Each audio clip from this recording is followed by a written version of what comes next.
You hate it anyway. It's much easier to get someone else to love me. Let them laugh themselves. I just fail hating myself. For sure, it's just another concept, just to make a balance of this bloody unconditional love idea. And always you are failing in loving yourself because, oh, can I really love this body and this self and this one? And my neighbor, no, that goes too far.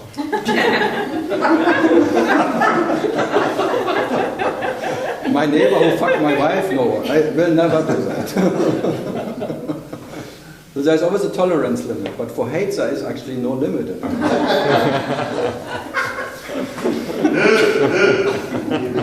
It's so much easier. No, that's laziness. Just hate what hates the hater, the hating and the hated. Just Ultimate freedom. What? Ultimate freedom. There is no ultimate freedom. Hate it. I hate it. Even the word freedom I hate. That is unconditional hate. I hate truth, I hate freedom, I hate unconditional, I hate even hate. I hate hate. There's nothing excluded. You see, there's some fun in it. The entertainment of hate.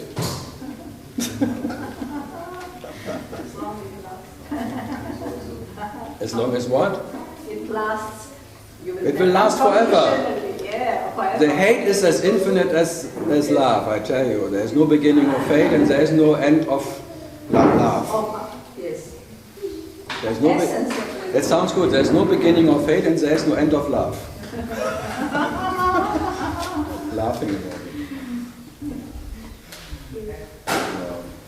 it. Just to make an antidote for bloody love, ideas and pressure.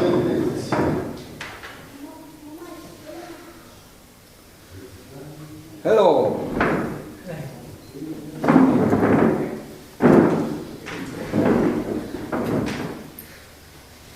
We're just hating a little bit.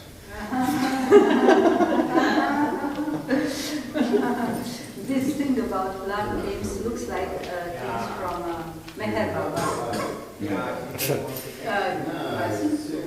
You mean, don't worry, be happy? Yeah, that's something else. That's something else. Don't worry, be happy. And I say worry and be happy. Because worry comes by themselves, but not to worry, it's hard work, I tell you. Be lazy, just worry. Enjoy the worrying, because trying to stop worrying is exhausting. Then you worry not to worry. It's like wishing not to wish. It's the same bullshit. Then you wish permanently not to wish. And then you do I worry today? Oh, I shouldn't worry. I should be happy. Good. So, what else I cannot do? The view is better there, huh?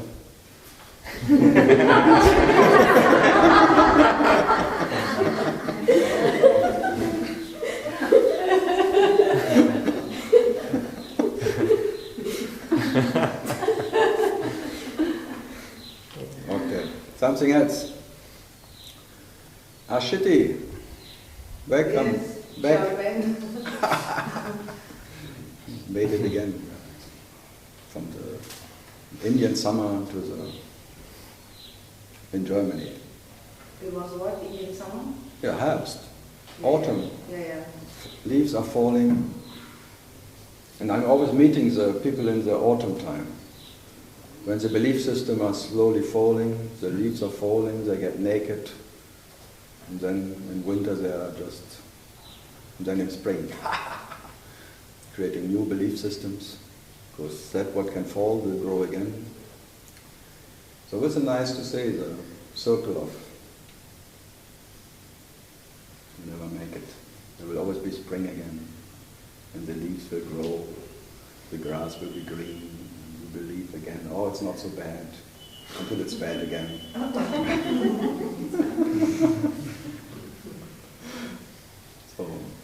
to do.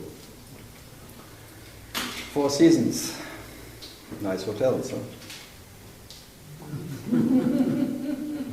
Expensive. No one I meet can afford it. So it's ready to meet one who knows how it is. Good. Something else. I'm here to destroy something. You have to.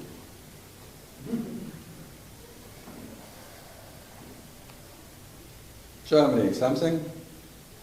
Eva. It's Eva. No, nothing. She's saving it for Germany. And today something? Yesterday you had brought many things. Oh, keep on bringing things. And something? Concerning what we were talking about, there is this concept that if you will put attention in something, like if you put attention on something, then that will grow. The opposite, like, okay, if I'm wanting happiness, actually the opposite will happen. Or if I'm worried about no money, then I'll never create abundance, because... I know there are many books out now. Yeah, so what it... Power of attention. I'm saying there's a concept going around about that. No, there are many books now. The Power of Now. Then the next book was The Power of Nice. Yeah. The Power of Finding a Toilet.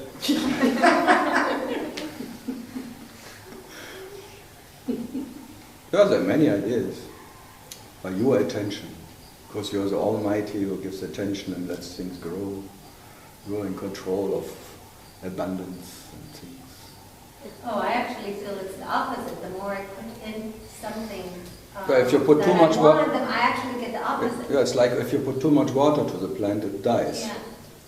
You That's my experience of just my leave life. it alone. Well, I would be, yes. I'm a farmer. In Taoism, they say if you want to make it grow faster, it's like you go out every morning and try to pull the grass that it grows faster. That is like giving attention to something. It grows by itself, the world just turns by itself, the heart pumps by itself. Everything has this automatic functioning, and it doesn't need you. Just relax. Doesn't need you. The whole consciousness, let's take care of what is creating it. And just be fine. It's taken care of, don't worry. The rain will come when it rains, and the sun will burn it away again, and the clouds may come out of the rain, and then it's... Well, worry about it, but it makes no difference. Be happy.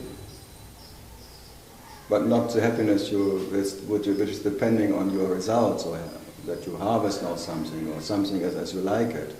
Be happy means be what you are, which is independent of any circumstance, not depending on how it's good today or bad today, and how do I feel today.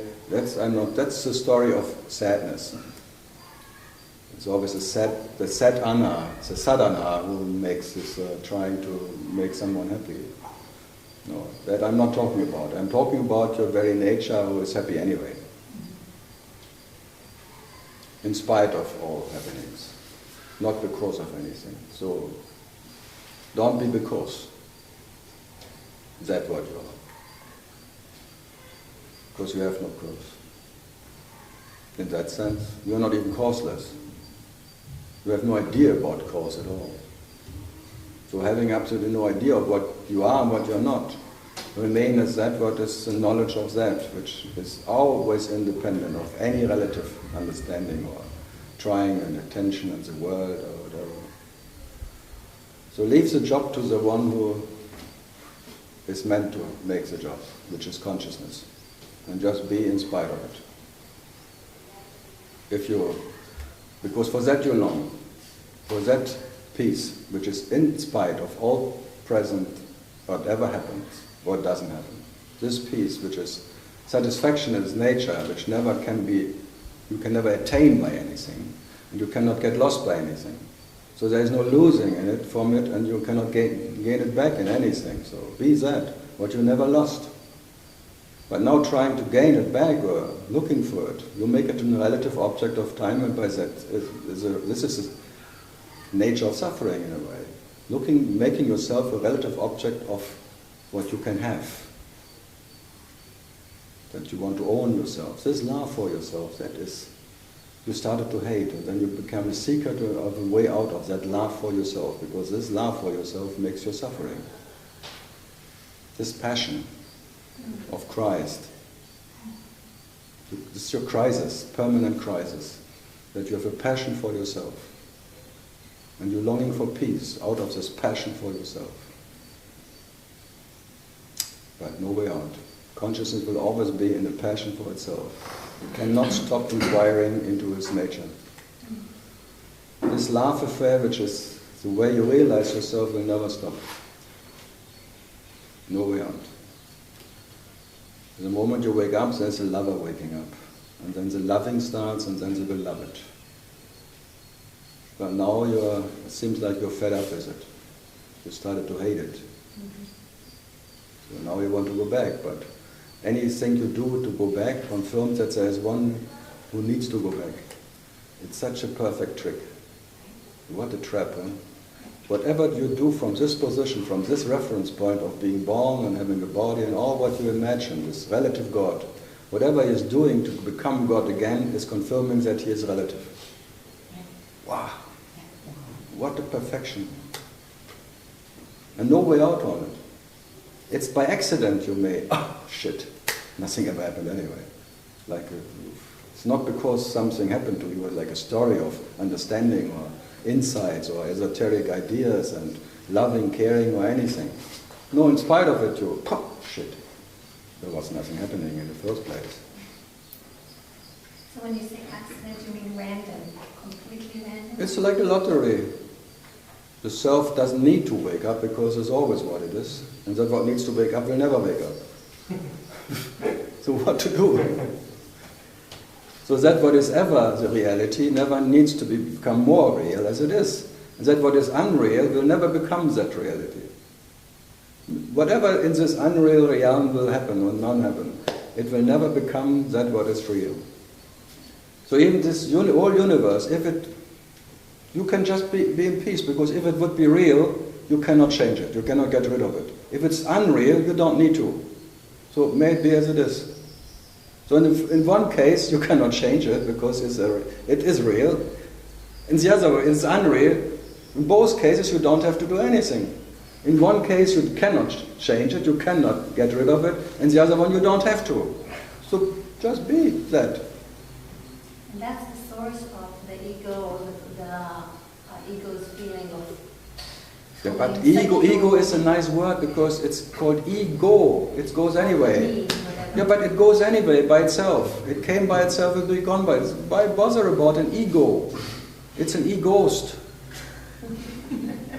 The moment you put attention, then you make it real. It's just hello, goodbye. Ego. Ego. Be generous. You can allow yourself to be absolutely generous because you are generosity itself. Just allow the ego to make his whatever. It doesn't make you more or less how the ego is behaving in front of you, what it's doing or not doing. Who gives a shit?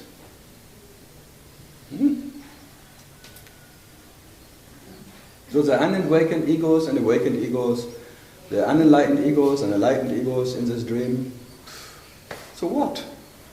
Who cares about an unenlightened phantom or an enlightened phantom? Me. Because then there's these ideas of true teachers, true gurus, and true enlightenment, and fake enlightenment, and all that comes by questioning something. So what to do? If you want to enjoy the peace you are, just be that carelessness. Enlightened or not enlightened, who cares? Does it make you more, when you're enlightened, are you less when you experience yourself as unenlightened? No. Your nature is never more or less as it is. It has no quantity of anything. It's a quality itself. which never can get more or less by anything. Being enlightened doesn't make you more, and being not enlightened doesn't make you less. So what to do with it?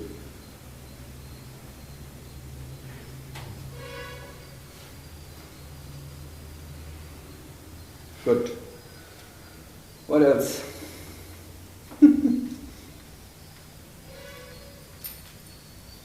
It's not so bad. It's worse.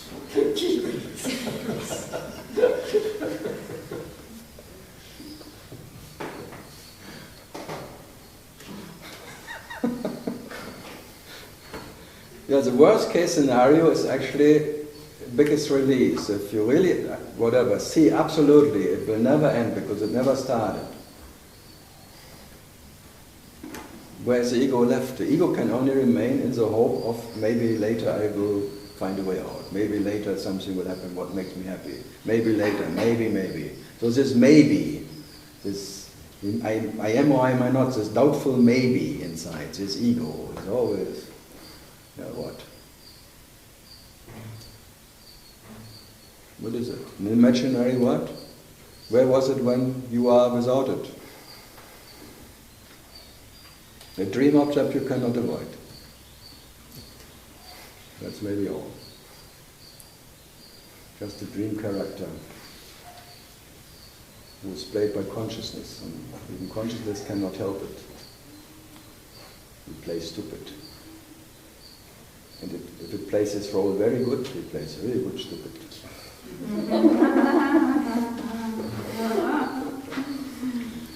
It's a perfect actor because I would give consciousness the name Oscar.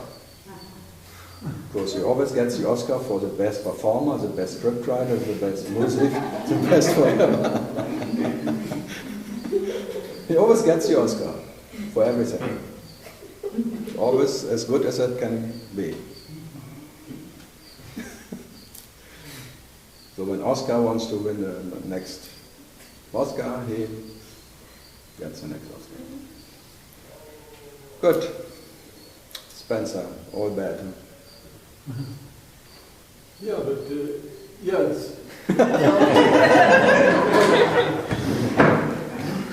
lately, lots of friends are getting really sick, and the people around me are having a hard time. Heart attacks. And, yeah, heart attack. The half-life attacks them. Yeah. It's a heart attack. They get kicked out of their cautious and wellness life. They're kicked out of their comfortable life. Yeah. That's called a heart attack. Yeah. In California, the drought's really hitting. I like it. I love it. That's why I didn't go there. I wanted to show them if I don't come anymore, it will not rain.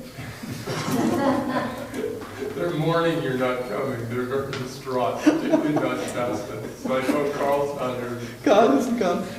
15 years ago, the first time I went to Munich in Germany, it's always like when it was heavy rain, it was always saying Carl must be in town. Because wherever I go it rains, it's not good for me. But it's not fun for me, but for people always welcome. Oh, maybe I should go again. Well, I take myself quite important. Huh?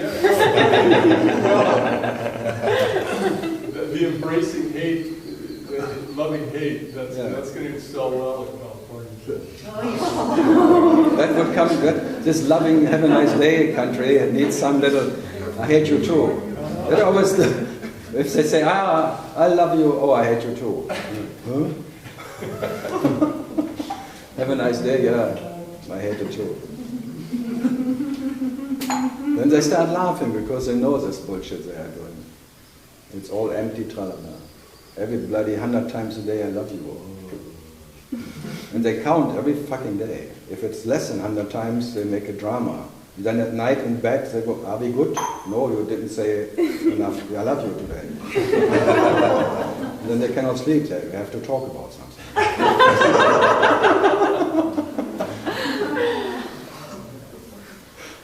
I like it in Breaking Bad, it was always like this couple, before they went to bed, are we good?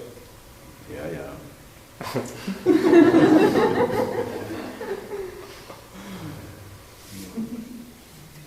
Yeah, California. I was wondering when Kali will hit it. Shopping. If Kali goes shopping, in the land of shopping, in the shopping malls, wow. But I like it that all the celebrities are, even they are not allowed to swim in a pool. They get punched. And then they spray the grass green. There's a new business coming up. Yeah. Then it looks green, they're just coming with and spraying it green. But an organic color.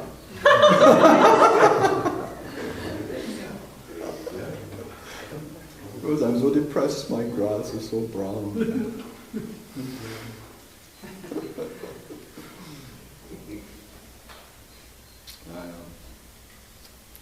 Yeah, what to do with California? One day it will be gone anyway. The earthquakes are already made to happen. It will break in two. So better not hanging your heart on California. No, in anything. So it's like this whole universe is already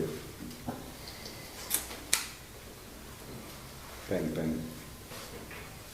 Same with this body. So why caring about this body? Because it's already gone. It has already an expiring day. It's already gone. So why worrying how it looks? Yeah, it looks always bad. The older you get. And even if David Bowie makes so many facelifts, then I have no hope anymore.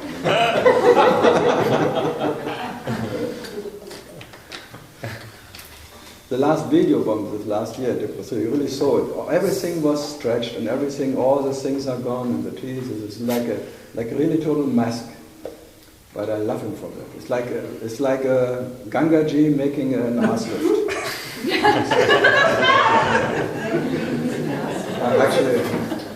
Actually Baron Katie was good. Gangaji always makes these things here stretching. She really looks now like a Texan. Not knowing if men or women anymore. I love them all, or I hate them all. But I like that this lady are still doing what ladies are doing. Not caring about what people say about it. Exactly. That's quite okay. If something is okay, I say it. But there's more things I would say.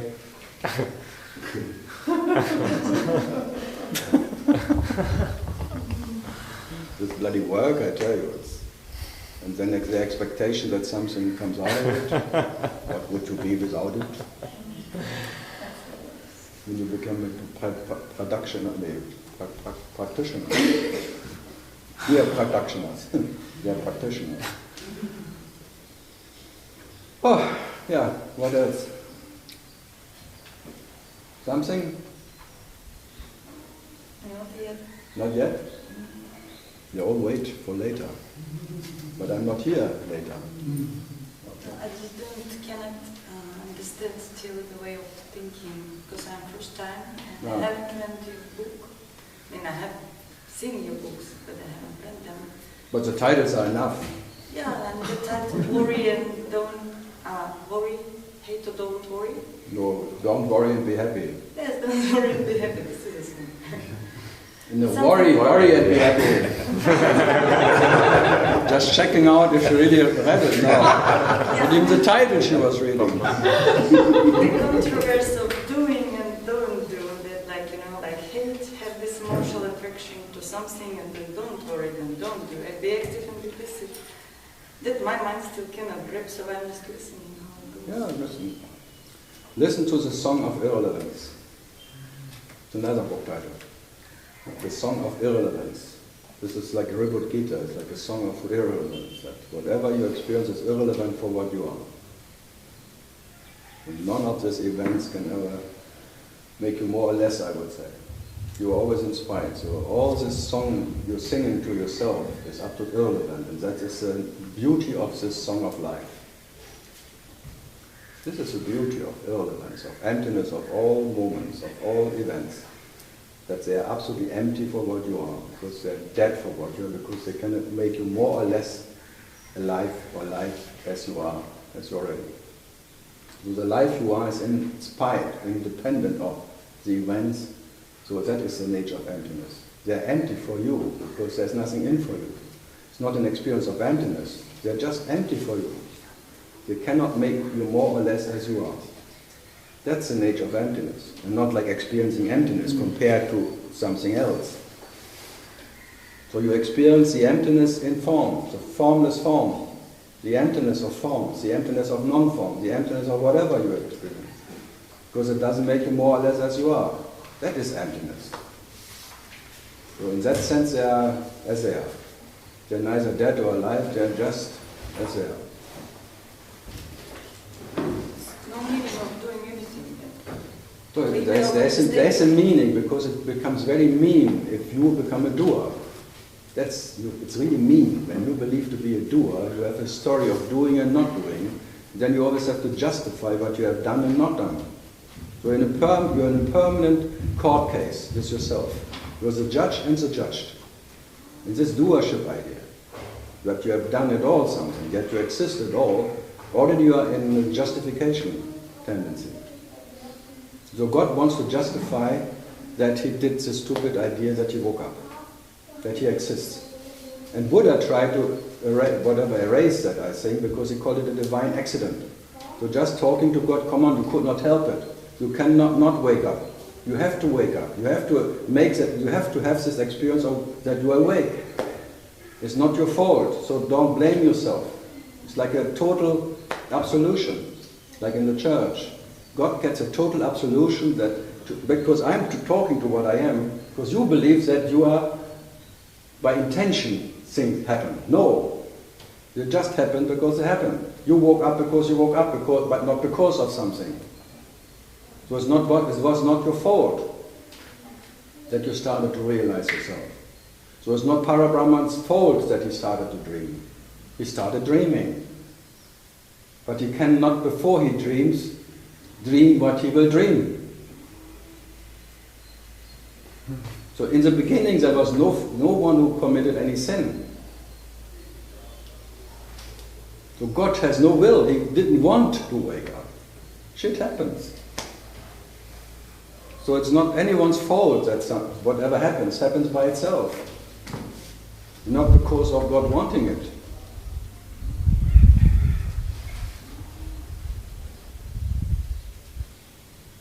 So just like a pointer. Just listen. Because now you blame yourself that you did something. And maybe you feel like some guilt inside.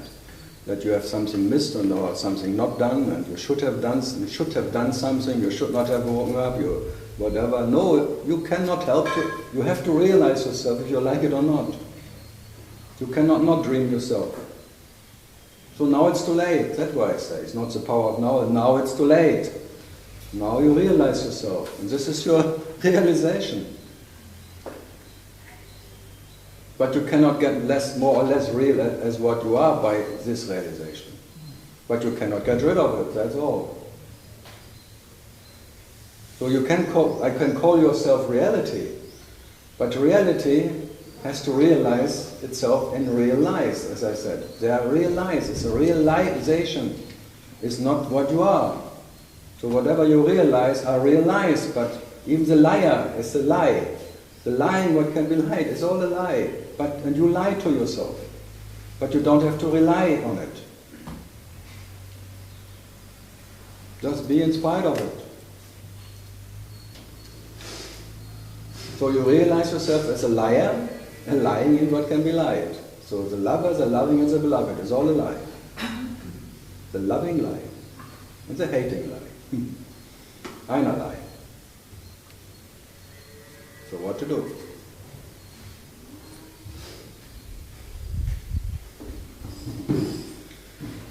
Huh? Like me, I have to sit here and talk. Not because I have nothing to gain here or anything. I enjoy it because I have nothing to gain here. I don't want to give anyone anything. There's nothing to transmit. I cannot make you more or less as you are. So it's an entertainment of joy. It's like a song of irrelevance, which is the nature of meditation. So you realize yourself in meditation. Meditation means there is no harvesting. There will no harvest in the future. This is your harvesting already. It will not getting better or worse.